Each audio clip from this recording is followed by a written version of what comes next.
Assalamu alaikum, ahlan wa sahlan. Aujourd'hui, c'est une journée et surtout une nuit spéciale. C'est la nuit la plus importante de toute l'année. Inch'Allah, c'est la nuit du destin.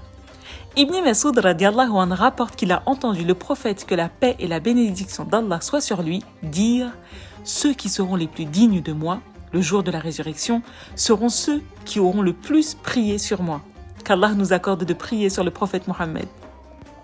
Abu Hurayra radiallahu anhu rapporte que le messager d'Allah sallallahu alayhi wa sallam a dit « À chaque fois que quelqu'un m'adresse son salut, Allah me rend mon âme afin que je lui rende son salut. » Ce soir, c'est une nuit spéciale.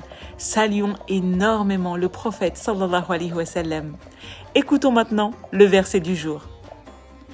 أعوذ بالله من الشيطان الرجيم بسم الله الرحمن الرحيم إنا أنزلناه في ليلة القدر وما أدراك ما ليلة القدر ليلة القدر خير من 1000 شهر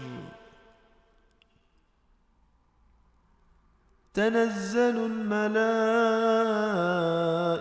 والروح فيها بإذن ربهم من كل أمر سلام هي حتى مطلع الفجر صدق الله العظيم. En vérité, nous avons révélé le Coran dans la nuit de la destinée. Et quelle merveilleuse nuit que la nuit de la destinée! Car la nuit de la destinée vaut plus que 1000 mois réunis. C'est au cours de cette nuit que descendent, avec la permission de leur Seigneur, les anges et les esprits saints pour exécuter tout ordre divin. Et c'est au cours de cette nuit que règne une paix ineffable jusqu'au lever de l'aurore. Sadaq Allah al-Azim. Tariq ibn Ashiyam radiallahu anhu rapporte que lorsqu'un homme embrassait l'islam, le prophète sallallahu alayhi wa sallam lui enseignait les préceptes, puis il lui ordonnait d'invoquer Allah avec ces paroles. Mon Dieu, pardonne-moi, accorde-moi ta miséricorde, guide-moi, donne-moi la bonne santé et accorde-moi tes faveurs. Amin.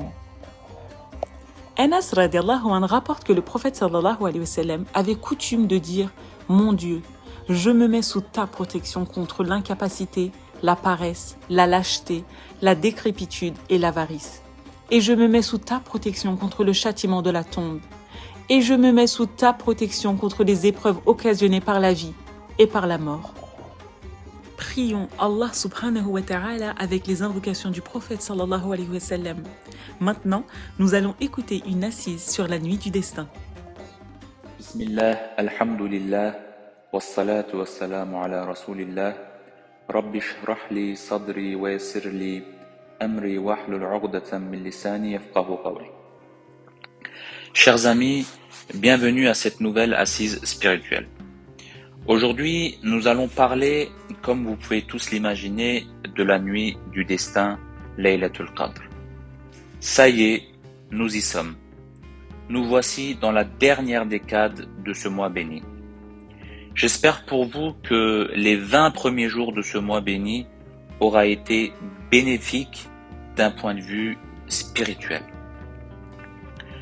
En effet, je vous laisse chacune et chacun, en son âme et conscience, répondre à la question. Si la réponse est mitigée, sachez qu'il n'est pas trop tard. Au contraire, c'est le moment de redoubler d'efforts pour ces quelques jours qui nous restent, car la récompense est énorme.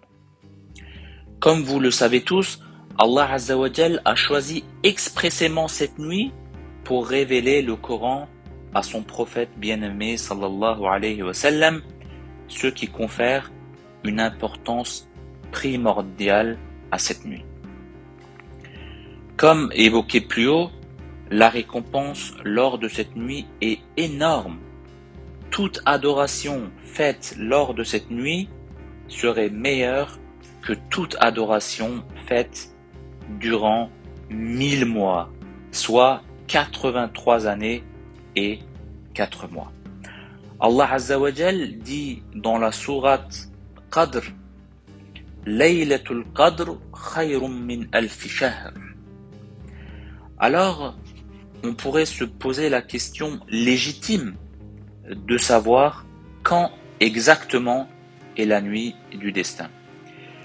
Chers amis, vous vous doutez bien qu'on n'aura pas de réponse précise à apporter à cette question. Et nous verrons les sagesses qui se cachent derrière le fait qu'Allah Azza wa Jal a choisi de cacher cette nuit-là. Néanmoins, par la miséricorde d'Allah Azza wa Jal, nous avons tout de même quelques faisceaux d'indices qui nous permettent de nous rapprocher de cette nuit bénie. En effet, le prophète sallallahu alayhi wa sallam nous invite à chercher cette nuit durant la fin de ce mois béni et plus particulièrement dans les nuits impaires de la dernière décade du mois de Ramadan. Mais alors, on peut se demander pourquoi Allah Azza wa Jal a caché cette nuit de ses serviteurs. Dieu sait seul le mieux, néanmoins, on peut dire que c'est pour nous pousser à un maximum d'adoration afin de se rapprocher de lui et de ne pas se reposer sur ses lauriers et d'éviter en quelque sorte d'être dans une forme d'oisiveté. Mes chers frères et sœurs, le prophète sallallahu alayhi wa sallam dit dans un hadith, celui qui prie la nuit du destin avec foi et en espérant la récompense, ses péchés passés seront pardonnés. Alors il convient de regarder comment le prophète sallallahu alayhi wa sallam, notre modèle, notre prophète bien-aimé sallallahu alayhi wa sallam, a vénéré cette nuit-là. Eh bien, chers amis, comme à son habitude, il a fait de longues veillées de prière durant cette nuit. C'est l'épouse du prophète sallallahu alayhi wa sallam, Aïcha radiyallahu anha, qui en parlant de cette nuit nous dit, lorsque le prophète sallallahu alayhi wa sallam atteignait les 10 derniers jours du mois béni, il redoublait d'efforts, s'écartait de ses femmes pour se consacrer entièrement à l'adoration et réveiller sa famille pour qu'elle prie. Là encore, peut venir à l'esprit quel type d'adoration effectuer pendant cette nuit-là. Une question légitime que tout le monde peut se poser. Bien entendu, à côté des prières surérogatoires qu'il convient de multiplier, la lecture du Coran, l'invocation tient une place importante durant cette nuit. C'est grâce, encore une fois, à la mère des croyants, Aïcha radiyallahu anha, que nous apprenons que le prophète sallallahu alayhi wa sallam conseille à sa communauté de multiplier l'invocation suivante. Allahumma innaka afuwun tuhibbul afwa fa'fu anni. Ô Allah, tu es pardonneur, tu aimes le pardon, pardonne-moi. Chers amis, je vous invite à multiplier davantage cette invocation que la mère des croyants nous apprend. Chers frères et sœurs, j'aimerais à cette occasion rappeler un point important. Bien qu'il y ait presque un consensus quant à la 27e nuit du Ramadan, il ne serait pas juste de parler avec une quasi-certitude en disant que la nuit du destin tombe forcément la 27e nuit du Ramadan, car cela irait à l'encontre même du choix d'Allah Azza wa Jal de cacher cette nuit. Donc, s'il vous plaît, après avoir accompli des efforts cette nuit-là, ne vous relâchez pas et dites-vous qu'il y a encore quelques jours devant vous et plus particulièrement la 29e nuit, et il se peut que la nuit du destin, justement, soit cachée la nuit du 29. On demande à Allah Azza wa Jal, par cette occasion, d'accepter nos œuvres et qu'il fasse de nous des serviteurs purifiés de leurs péchés au sortir de ce mois béni. Amin, amin, wa akhiru da'wana anil hamdulillahi rabbil alamin. D'après Ma'akil ibn Yassar radiallahu anh, le messager d'Allah sallallahu alayhi wa sallam a dit « L'adoration en période de trouble équivaut à l'hégire accompli pour me rejoindre. » Et dans un autre hadith, le prophète sallallahu alayhi wa sallam dit « L'invocation, c'est l'adoration. » Alors invoquons énormément le prophète Muhammad sallallahu alayhi wa sallam et Allah subhanahu wa ta'ala. Maintenant, écoutons El Jawshan al-Kabir.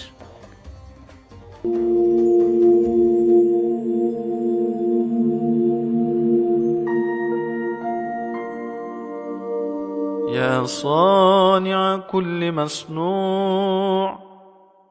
Ô artiste de toutes les œuvres d'art.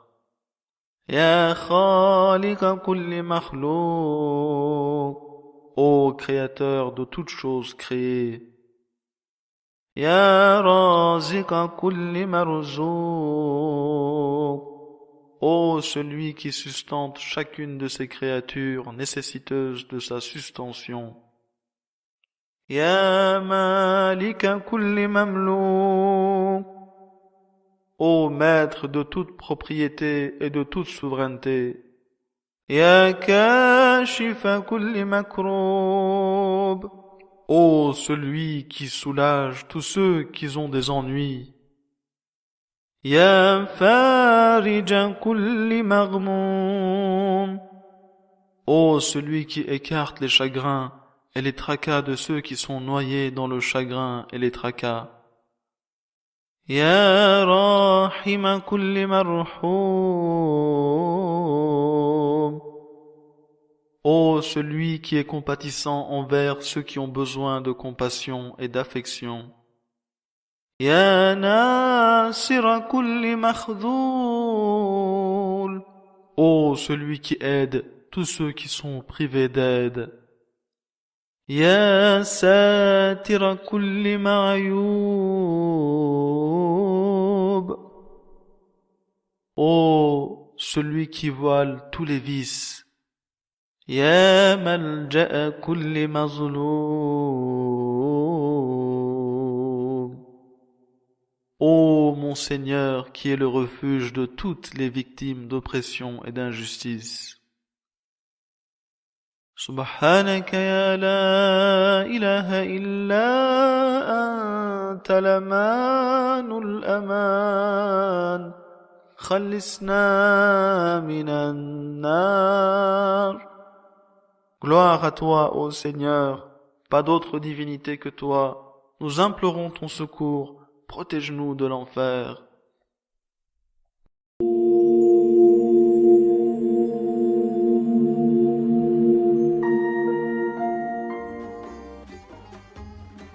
Le prophète Mohammed a proclamé la vraie liberté à l'humanité et a inscrit dans la conscience humaine que tous les êtres humains sont égaux devant la loi. Il a affirmé que la supériorité se trouve dans la vertu, la piété et la moralité. Maintenant, écoutons un beau poème de Mevlana Jalaluddin Rumi. Secours-moi, sois mon ami, ô bien-aimé, ne dors pas.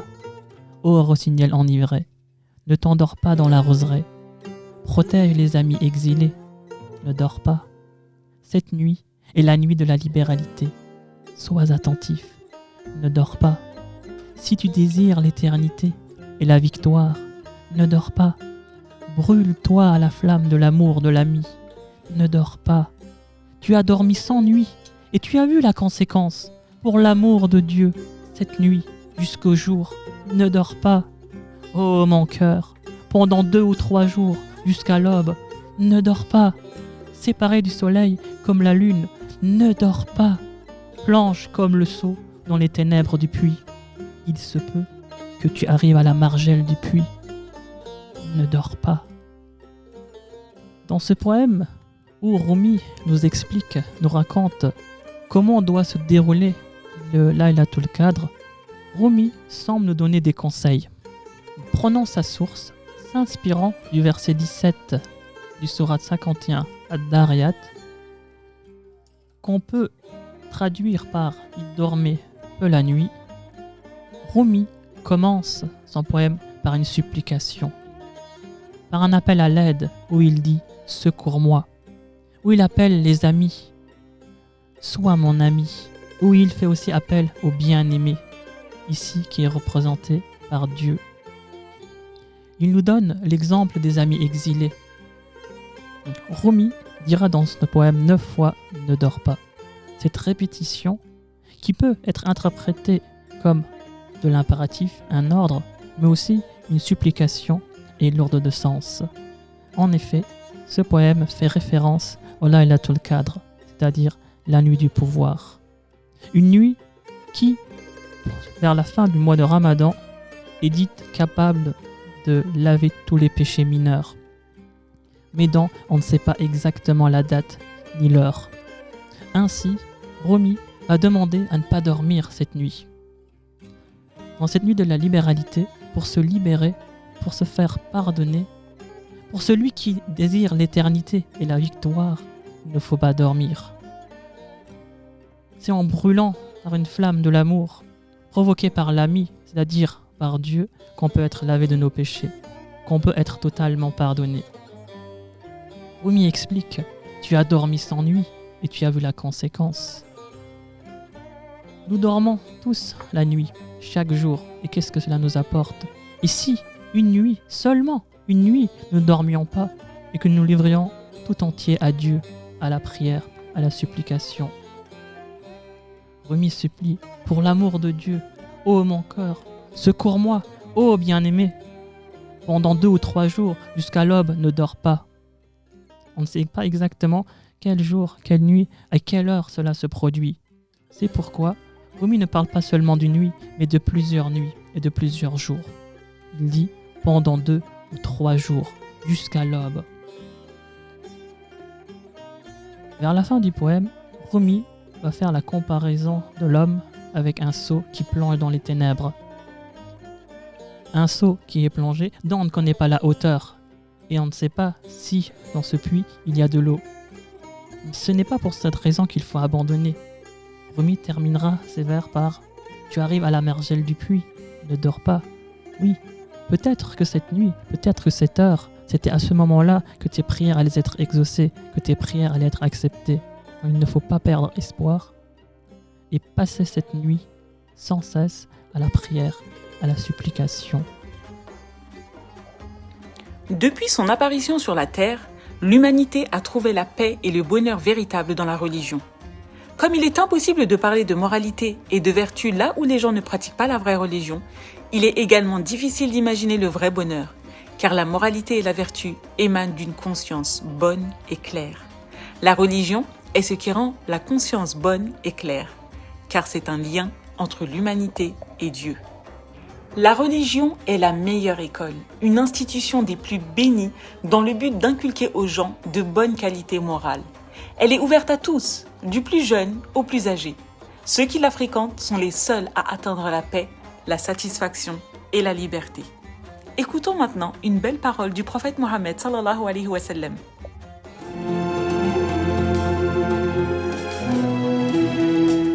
Le meilleur d'entre vous est celui qui apprend le Saint-Coran et l'enseigne.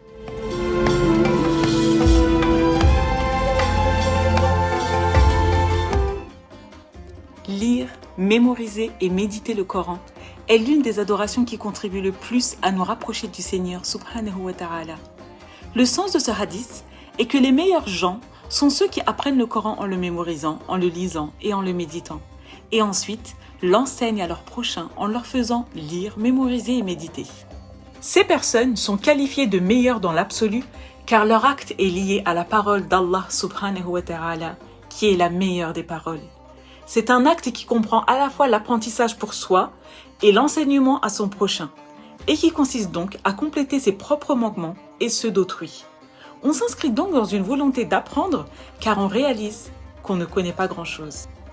De plus, être en étroite relation avec la parole divine, tenter de la comprendre, prendre le temps de l'écouter, apporte une sérénité et un regard plus doux sur le monde. Le Coran est lumière et il permet justement de faire la lumière avant tout sur sa propre personne, de prendre conscience de ses manquements et d'aspirer au meilleur. Qu'Allah subhanahu wa ta'ala nous facilite dans l'apprentissage, la compréhension et la pratique du Coran, Inch'Allah. Nous allons maintenant écouter Asma'ul Husna, les beaux noms d'Allah.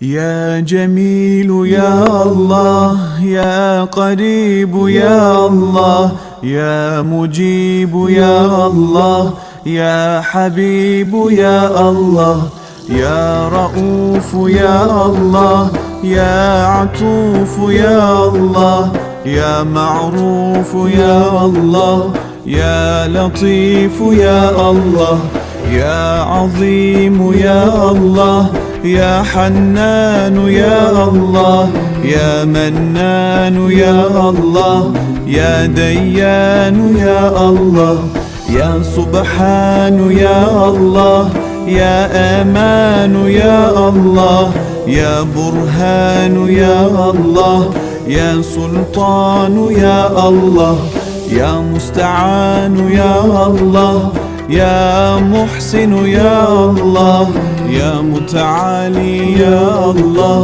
يا رحمن يا الله يا رحيم يا الله يا كريم يا الله يا مجيد يا الله يا فرد يا الله يا ذكر يا الله يا أحد يا الله يا صمد يا الله يا محمود يا الله يا صادق الوعد يا الله يا علي يا الله يا غني يا الله يا شافي يا الله يا كافي يا الله يا معافي يا الله يا باقي يا الله يا هادي يا الله يا قادر يا الله يا ساتر يا الله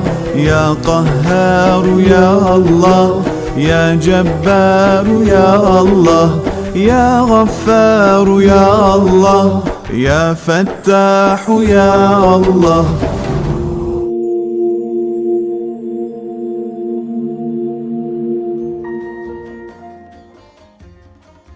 D'après Abu Hurayra radiallahu anh, le prophète sallallahu alayhi wa sallam avait l'habitude de dire « Mon Dieu, corrige ma religion qui constitue la protection dans toutes mes affaires, améliore mes conditions d'existence grâce auxquelles je vis et améliore ma vie dans l'au-delà où se trouve mon aboutissement ultime. Fais en sorte que ce bas monde soit un moyen d'accroître mes biens et accorde-moi dans la mort le repos contre tout mal. Amin. » Écoutons maintenant une belle invocation. À Allah revient la louange abondante, pure et bénie.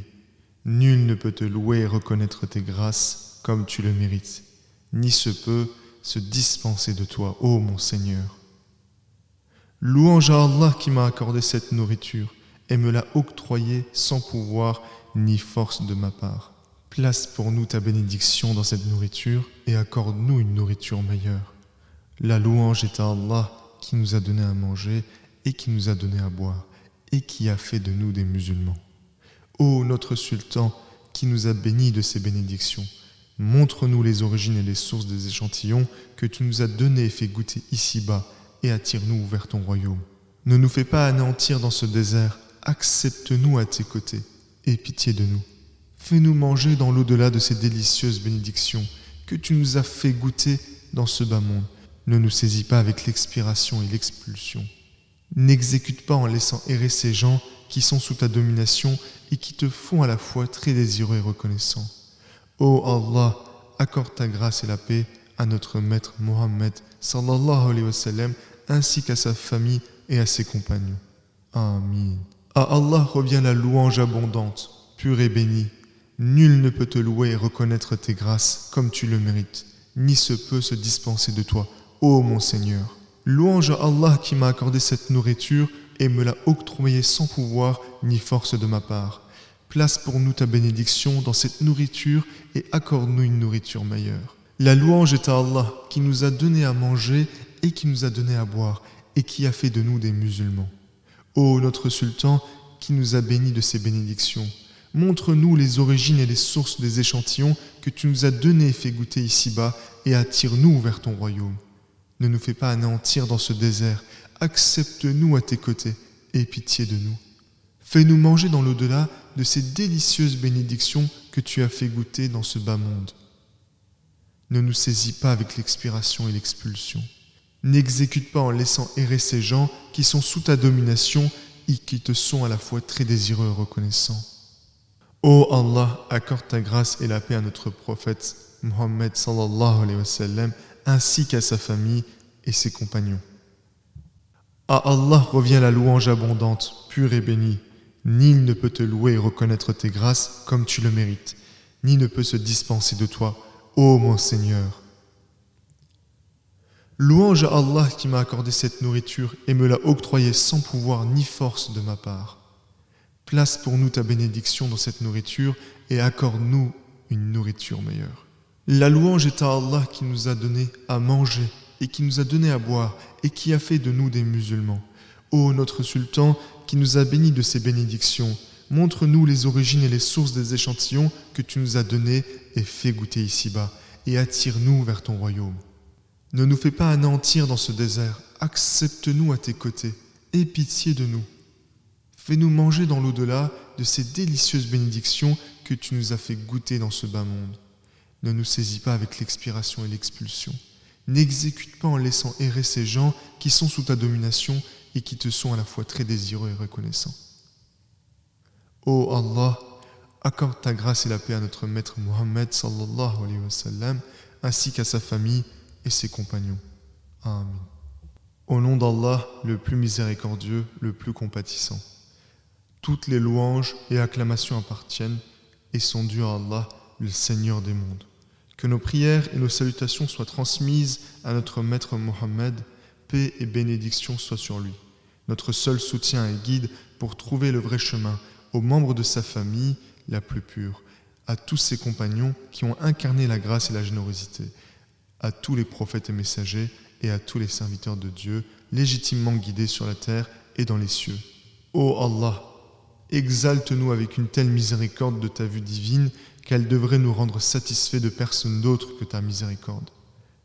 Ô Allah, nous implorons de ta part une telle faveur et une telle bienveillance qu'elle nous permette de nous contenter de rien d'autre que ta faveur et ta bienveillance. Ô Allah, accorde-nous une foi si parfaite depuis ton trône de grâce qu'elle nous permette de nous abstenir de tout sauf de toi. Ô Allah, accorde-nous la faveur de pratiquer l'islam d'une manière digne de ton plaisir divin, de sorte qu'elle nous abstienne de rechercher la faveur des autres. Ô Allah, accorde-nous une telle conscience de la bonté parfaite, adoration en toute conscience, qu'elle nous abstienne de toute action insignifiante. Ô Allah, accorde-nous une direction aussi parfaite de ton regard divin, tout en nous protégeant de toute déviation. Ô Allah, accorde-nous une rectitude, une droiture et une réalisation aussi parfaite par lesquelles tu nous protégeras de toutes les erreurs et déviations. Ô Allah, accorde-nous ton plaisir divin qui nous protégera contre tous les êtres éphémères destinés à l'éphémère. Ô Allah, accorde-nous un tel désir de te rencontrer et de rencontrer ton bien-aimé messager Mohammed sallallahu alayhi wa sallam qu'il nous empêche d'avoir des désirs futiles et de désirer quelqu'un d'autre que toi. Ô Allah, réjouis-nous d'une bonne nouvelle venant de ton trône de grâce qui surpasse toutes les nouvelles qui ne viennent pas de toi. Amen. Nous avons terminé notre programme pour aujourd'hui. Je vous souhaite à toutes et à tous de profiter au maximum de cette nuit bénie que nous attendons depuis 1 an. Je vous souhaite dès maintenant un bon ftour et à demain.